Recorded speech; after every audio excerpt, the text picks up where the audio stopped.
দুদিন ব্যাপী বরাক উপত্যকা সফরে এসে আসা প্রদেশ কংগ্রেসের নবনির্বাচিত সভাপতি তথা লোকসভা সাংসদ গৌরব গগৈ কাছাড়ের কাছেগড়া ও বরখোলা বিধানসভার বন্যা দুর্গত এলাকাগুলি পরিদর্শন করেন। সফরের অংশ হিসেবে তিনি দুই সমষ্টির আশ্রয় শিবিরে উপস্থিত হয়ে বানভাসী মানুষের সঙ্গে কথা বলেন। তাদের দুঃখের কথা শোনার পাশাপাশি সরকারি ত্রাণ, ওষুধপত্র, বিশুদ্ধ জলের সুবিধা ইত্যাদি সঠিকভাবে পাচ্ছেন কিনা এসব জেনে নেন। পরে ব্যক্তিগতভাবে কিছু ত্রাণ সামগ্রী শিবিরে আশ্রিতদের মধ্যে বিতরণ করেন। ব্যুরো রিপোর্ট, আজকের বরাক। BVCL presents আজকের Barak, a digital unit of Adrija Enterprise. Valley Cement, Valley strong, very strong. আপনারা আমাদের আজকের বরাক ইউটিউব সাবস্ক্রাইব এবং ফেসবুকে ফলো করতে ভুলবেন না কিন্তু। প্রথমতে আমি খবর লবলৈ আহিছো আজি গোটেই দিন শিলচৰ ভিতৰত ৰিলিফ কেম্পত আমি ঘুমাইছোঁ। ৰাইজ যথেষ্ট আজি কষ্টত আছে আৰু ইয়াত কাটিগড়াত এতিয়া ৰিলিফৰ কেম্পৰ অভাৱো আছে। ইয়াত যিখন স্কুলত আছোঁ ইয়াত আৰু ডিমাণ্ড আছে যে ইয়াত তেওঁলোকে আৰু মানুহবোৰ ভৰ্তি কৰক, কিন্তু তেওঁলোকৰ ওচৰতহে স্থানটো নাই আৰু বেলেগ ঠাইতো মই যিমান গম পাইছোঁ স্থানটো নাই। ক'ৰবাত যিমান মানে ৰুম লাগিছিল, যিমান স্কুল ঠিক কৰিব লাগিছিল, ক্লাছৰুম ঠিক কৰিব লাগিছিল, ক'ৰবাত কাটিগড়াৰ ভিতৰত মই প্ৰশাসনৰ ফালৰ পৰা মই কিছু অভাৱ মই দেখা পাইছোঁ। মই স্থানীয় বিধায়কৰ লগতো কথা পাতিছোঁ এই সম্পৰ্কত, যে তেওঁ কৈছে যে তেওঁ চেষ্টা কৰিব যে আগন্তুক দিনত মানুহবোৰ যে সুবিধা পায় তাৰ কাৰণে তেওঁ চেষ্টা কৰিব। দেখা পাইছোঁ যে লাহে লাহে এতিয়া মানুহৰ জ্বৰ হৈছে, সৰু ল'ৰা ছোৱালীৰ জ্বৰ হৈছে, ইনফেকশ্যন হৈছে, স্কিন ইনফেকশ্যন হৈছে। আমি আশা কৰোঁ যে ডক্টৰবোৰ আৰু মানে সক্ৰিয় হৈ থাকে আৰু বাৰম্বাৰ আহি থাকে আৰু আমাৰ সৰু মহিলাসকল তেওঁলোকৰ যিসকলৰ সৰু কেঁচুৱা তেওঁলোকৰ কাৰণে ব্ৰেষ্ট ফিডিঙৰ ক্ষেত্ৰত যি মানে এটা সুবিধা পাব লাগিছিল পোৱা নাই।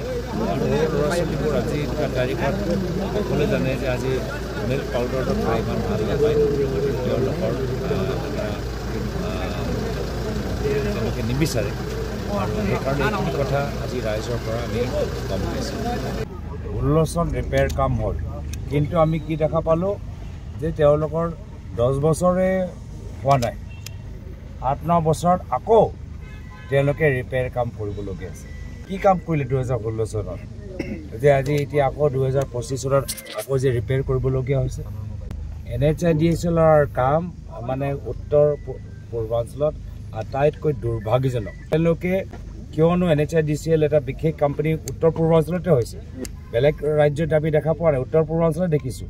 আৰু তেওঁলোকৰ কাম একদম মানে নিম্ন স্তৰৰ, ল' কোৱালিটি। যোৰহাটৰ ভিতৰতো একে, ইয়াতো আমি একে দেখা পাইছোঁ। 6-7 মাহ লাগিলে তেওঁলোকে ডিজাইন কৰিবলৈ। তেওঁলোকে এতিয়া নিজে কৈছে যে ইয়াত লোড, এইখন ব্ৰিজৰ ওপৰত লোড বাঢ়ি যোৱাৰ কাৰণে 2016 চনৰ য'ত তেওঁলোকে ৰিপেয়াৰ কাম কৰিলে আকৌ তাত কৰিবলগীয়া আছে। কিনো লোড বাঢ়িলে? 2016 চনৰ পিছত কাৰ চৰকাৰ আহিলে অসমত? বিজেপি চৰকাৰ। কি লোড বাঢ়িলে ইয়াত? ভাবি চাওক, যদি তেওঁলোকৰ কথা মতে বাস্তৱভাৱে লোড বাঢ়িছে, কিমান লোড বাঢ়িছে? আৰু লোডটো কাৰ?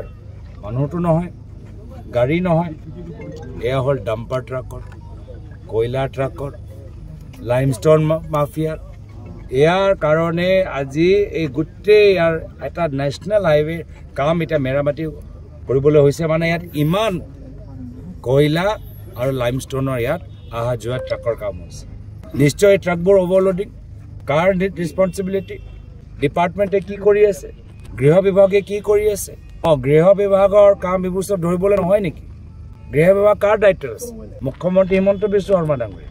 তো গোটেই বৰাক আজি উপত্যকাটো তেওঁলোকে বৰাক ভেলী তেওঁলোকে এটা ATM দৰে ব্যৱহাৰ কৰিছে। ইয়াৰ পৰা পইচা ল'ব লাগে, কয়লাৰ পৰা পইচা ল'ব লাগে, লাইমষ্টনৰ পৰা পইচা ল'ব লাগে, চুপাৰীৰ পৰা পইচা ল'ব লাগে।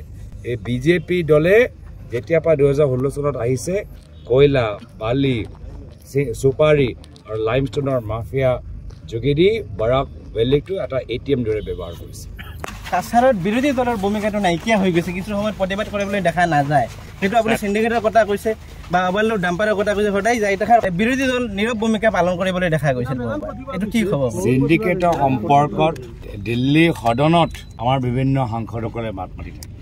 সিন্ডিকেটৰ সম্পৰ্কত প্ৰাক্তন প্ৰদেশ কংগ্ৰেছ সভাপতি ভূপেন বৰা ডাঙৰে কিমানবাৰ মাত মাতি থাকে আৰু আমিও আমাৰ এইবাৰ মূল লক্ষ্য হৈছে যে 2016 চনৰ পিছত যে সিন্ডিকেট যে বৃদ্ধি পাইছে হিমন্ত বিশ্ব শৰ্মা ডাঙৰীয়া চৰকাৰ আৰু তেখেতৰ কিছু ঘনিষ্ঠ মন্ত্ৰী তেওঁলোকৰ অধীনত এই সিন্ডিকেট আমি ৰাইজৰ সন্মুখত আমি ফাদিল কৰিম অলপ দিন আগতে ইডিয়ে কয়লাৰ মাফিয়াৰ মানুহৰ ওপৰত ৰেড মাৰিলে তাত গোটেই কাগজ ওলালে কিন্তু কোনো এৰেষ্ট নহ'ল কিয় ইডি মাত্ৰ খালি কংগ্ৰেছক এৰেষ্ট কৰিবলৈ আৰু বাকী মাফিয়াৰ পৰা পইচা তুলিবলৈ এয়া হ'ল ইডি চন্দা তুলিবলৈ গৈছে নেকি ইডিয়ে যে ৰেড যে মাৰিলে কয়লা মাফিয়াৰ ওপৰত অলপ দিন আগতে প্ৰেছ ৰিলিজ কৰিলে তাৰপিছত ইডি এজনো মানুহক এৰেষ্ট কিয় কৰা নাই মাত্ৰ 1.5 কোটি তেওঁলোকে ৰেডত পালে সেইটোৱে তেওঁলোকৰ কাম হয় তাতে কাম তেওঁলোকৰ শেষ যিসকলৰ দায়িত্ব আছিল যে প্ৰধানমন্ত্ৰী মোদী ডাঙৰীয়া না খাওঁগা না খানে দুঙা